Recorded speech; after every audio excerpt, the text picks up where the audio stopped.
न जाने कितनी ही बार आपको खरी खोटी सुनाई जाती रही, न जाने कितनी ही बार आपको आपकी कमियों का एहसास करवाया जाता रहा, न जाने कितनी ही बार यह एहसास करवाया गया कि आप कमज़ोर हो। फिर भी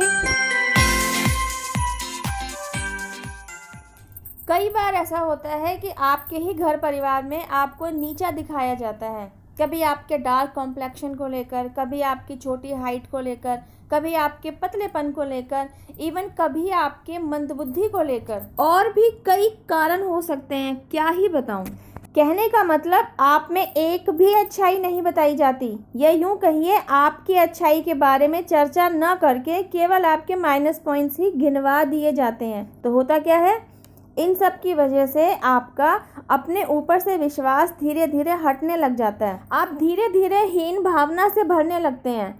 आपके अंदर की मासूमियत कहीं दब सी जाती है, उसके चारों तरफ मायूसी का एक घेरा सा बन जाता है। ऐसा नहीं है कि आपको किसी टेढ़ी बात का जवाब देना नहीं आता, पर क्योंकि आप एक डिवाइन सोल हैं, आप प्योरिटी से भरे हुए हैं, आप पूरी तरह प्रेम और समर्पण की भावना से भरे हैं, तो आप सिर्फ यही सोच कर जवाब नहीं देते कि कहीं आपके जवाब देने से सामने वाले को डिसरिस्पेक्टफुल ना लगे। आखिर वे अपने ही तो हैं, सो लेट इट बी।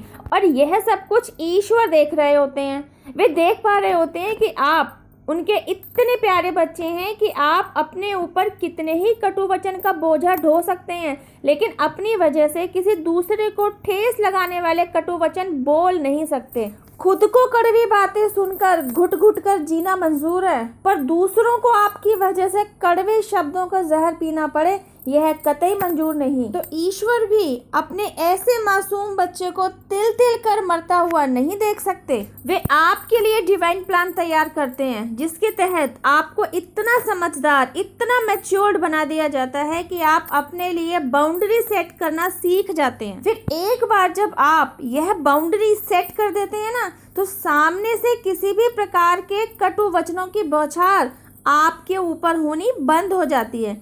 चलिए आप समझते हैं बाउंड्री सेट करने का क्या मतलब होता है और इसे किस तरह अप्लाई किया जाता है। बाउंड्री सेट करने का मतलब होता है कि सामने वाले को अपनी स्ट्रेंथ का दिखाया जाना, सामने वाला समझ पाए कि वह आपको हल्के में लेने की गलती ना करे, क्योंकि जब तक आप ऐसा नहीं करते हैं, सामने वाले का आपके प्रति पहले जैसा व्यवहार ही बना रहेगा। वह आपको पहले की तरह ही परेशान करता रहेगा, लैग पुलिंग करता रहेगा। तो आपके लिए जो डिवाइन प्लान तैयार किया जाता है ना, उसके तहत आपको आपकी ही स्ट्रेंथ से रूबरू करवा दिया जाता है। आपके लिए, आपके ही ऊपर, आपके ही द्वारा काम करवाया जाता है। जानना चाहते हैं किस काम की बात हो रही है? आप जो काम करते हैं एक्चुअली यही इनर वर्क है।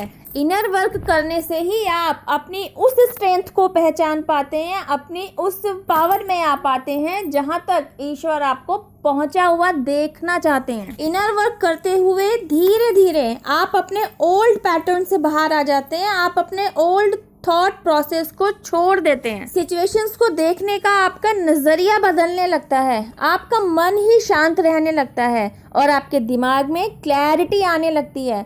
आपके माइंड, सोल और बॉडी अलाइंड होने लगते हैं।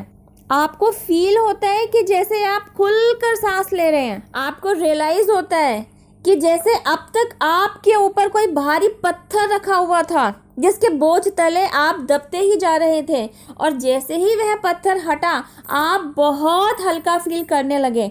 जानना चाहते हैं वह भारी पत्थर क्या था? आपके अपने विचार ही थे वे, जो भारी पत्थर की भूमिका निभा रहे थे। ईश्वर द्वारा आपको आपके ही द्वारा रिपीट करती जा रही गलती का एहसास करवाया जाता है, और इस रियलाइजेशन के बाद ही आपका थॉट प्रोसेस पॉजिटिवली बदलने लगता है। आपकी समझ विकसित होने लगती है, आपके दिमाग में और शब्दों में हमेशा क्लैरिटी बनी रहती है। इसी वजह से आप हर सिचुएशन में behind the scene big picture को देख लेते हैं। आपकी थर्ड आई एक्टिव हो जाती है।